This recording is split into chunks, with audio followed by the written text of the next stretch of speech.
March 26, 1963. At the invitation of President John F. Kennedy, His Majesty King Hassan II of Morocco is making his first state visit to the United States of America. King Hassan receives from the mayor a silver medallion, making him an honorary citizen of the city. From Philadelphia, a special train carries the king and his official party toward his next destination some 120 miles to the south. Washington, the nation's capital city, waits to welcome its distinguished visitor.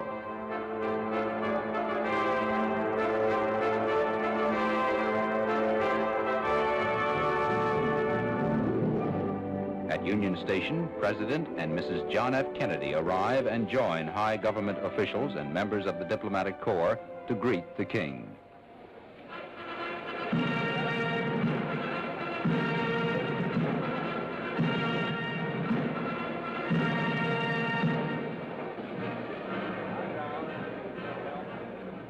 During the cordial exchange of greetings, His Majesty's sister, Her Royal Highness Lala Nezha, is presented with a bouquet of roses by Mrs. Kennedy.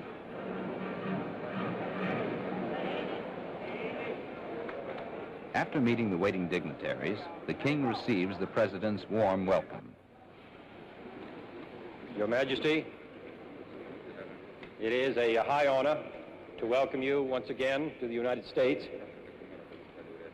and I am confident that your visit here on this occasion will be as fruitful and as beneficial to both of our countries as the visit of your illustrious father with my predecessor, President Eisenhower, several years ago.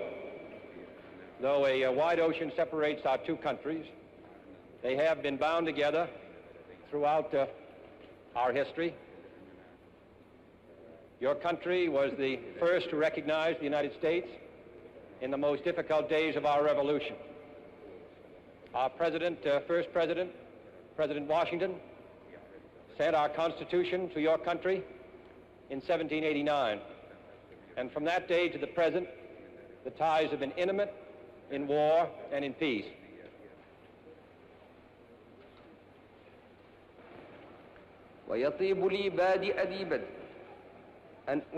King Hassan expresses his personal pleasure and that of his people and his government to be able to greet the people of the United States and to meet their president. He also mentions the affection and admiration which Moroccans feel for Americans and says he hopes to consolidate the friendship which has existed between the two countries since the dawn of American independence.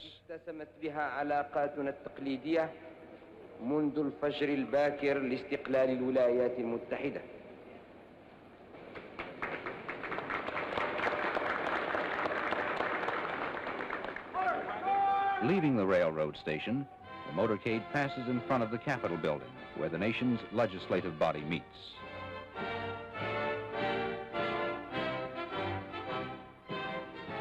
Waving to the crowds, the King of Morocco and the President of the United States ride slowly through the city. They pass the President's official residence, the White House, and continue on to the President's guest mansion for distinguished visitors, which is to be King Hassan's residence during his stay in Washington.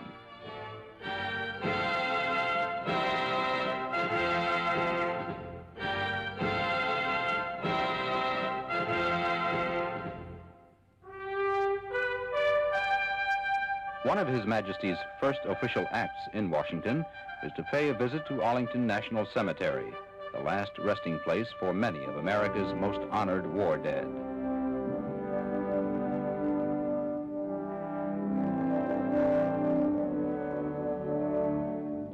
Here at the Tomb of the Unknowns, a memorial to the nameless young Americans who have fallen in the cause of freedom, King Hassan pays his respects.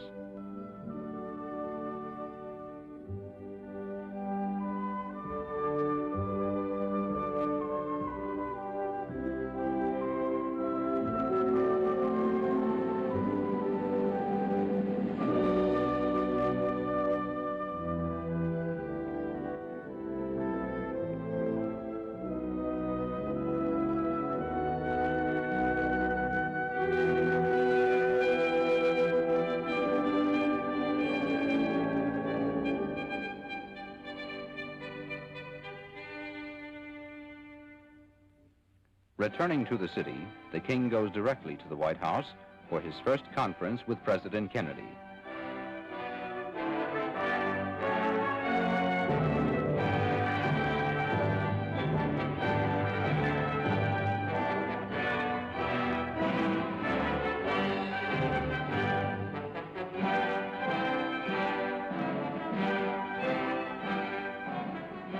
Participating in the talks with the President are Secretary of State Dean Rusk and Assistant Secretary for African Affairs G. Menon Williams.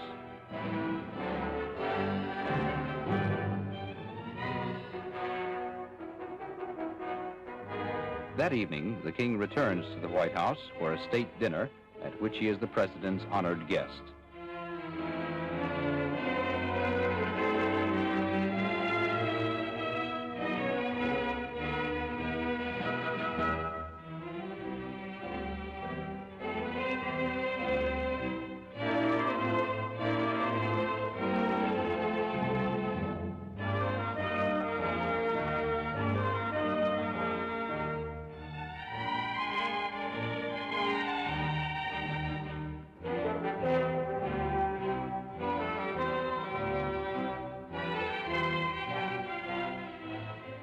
The next day at the Moroccan embassy, King Hassan is host at a luncheon for the American president.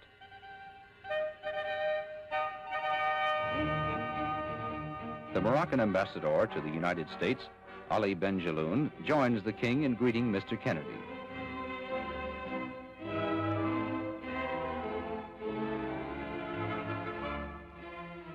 Recalling the presentation of the American Constitution to the Emperor of Morocco in 1789, King Hassan gives the president a handsomely bound copy of the Moroccan Constitution.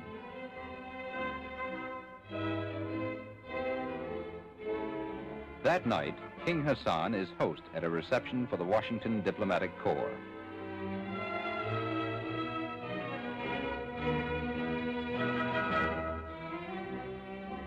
Ambassadors representing most of the countries of the world meet the king.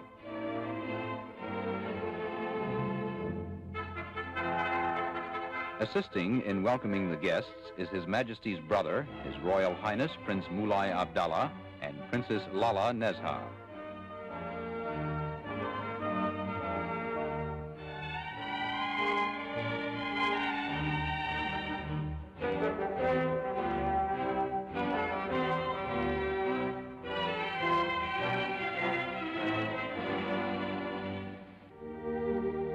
The next day, His Majesty visits the Islamic Center, one of Washington's outstanding landmarks. This center serves not only as a place of worship, but also as an institution of learning for those studying Islamic culture. Greeted by the director of the center, Dr. Abdel Halim El Nagar, King Hassan is ushered inside to sign the register for distinguished visitors.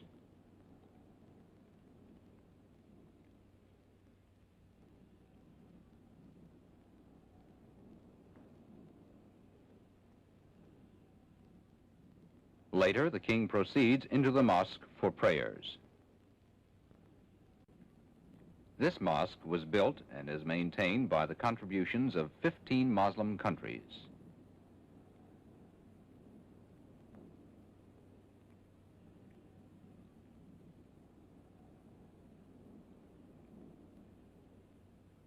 Both the interior and the exterior of the center illustrate traditional Islamic architecture.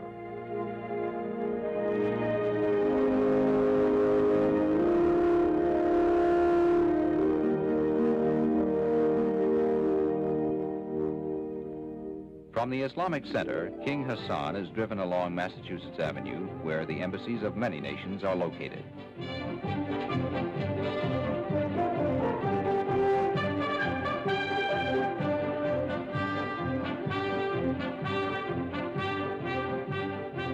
During his visit, the king accepts an invitation to speak at the National Press Club. The National Press Club is one of the most important forums of public opinion in the United States. Its members include many distinguished journalists.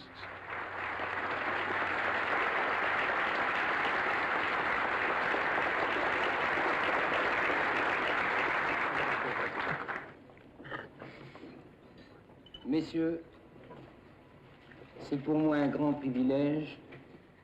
It is a great privilege and an honor for me to speak in this very respected club, which is so esteemed and where so many great statesmen before me have spoken, and so many great statesmen who will come after me will speak on the problems in which you are interested. Beaucoup plus avertis des choses internationales et de la chose publique viendront certainement ou sont venus vous faire des exposés sur les problèmes qui vous intéressent.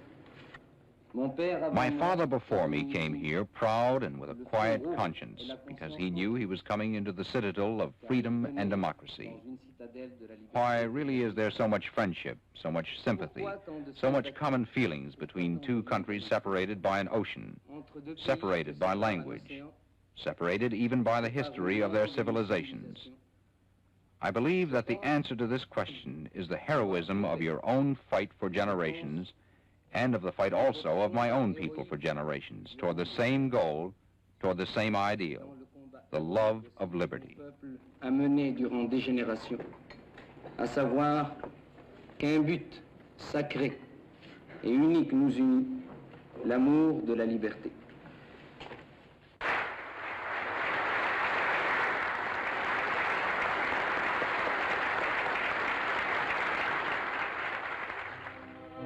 Later, at the invitation of the President, the King returned to the White House. Following their conversation, the President escorts the King to His Majesty's residence. During their cordial talks, the two chiefs of state reaffirm the close friendship which has existed between their countries for generations. They discussed the economic development of Morocco and the welfare and progress of the people of Africa.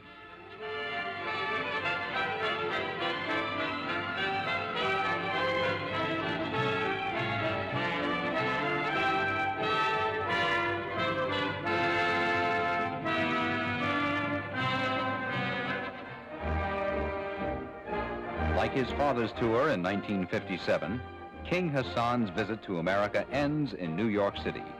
Here, the King is accorded the traditional welcome for distinguished visitors, a parade up Broadway.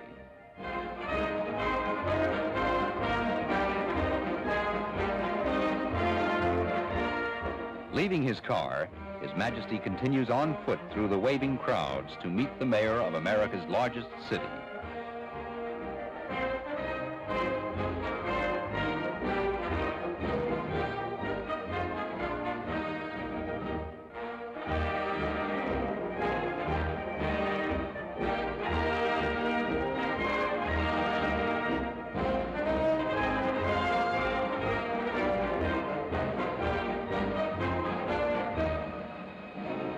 From City Hall, the King is escorted to his official residence in the city.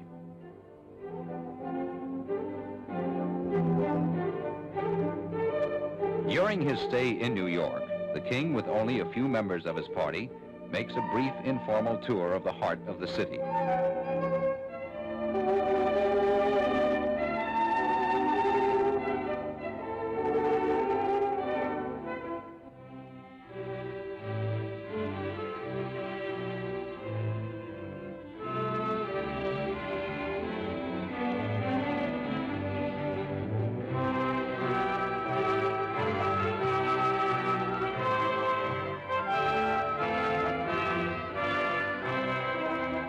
Later, the King pays an official visit to the headquarters of the United Nations. Here in this World Forum, where Morocco's flag flies proudly with the flags of all member nations, King Hassan, accompanied by his ambassador Ahmed Ben Hima, is greeted by the Secretary General U Thant.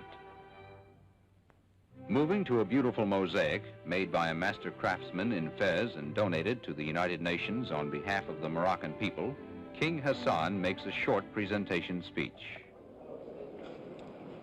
Excellences, Mesdames, Messieurs, c'est pour moi un très grand privilège. It is a privilege and a great honor to be here today as a representative of my country and my people to dedicate this mosaic. Yet at the same time, I feel much sadness and regret because another person should have been here today to make this symbolic gesture on this international ground.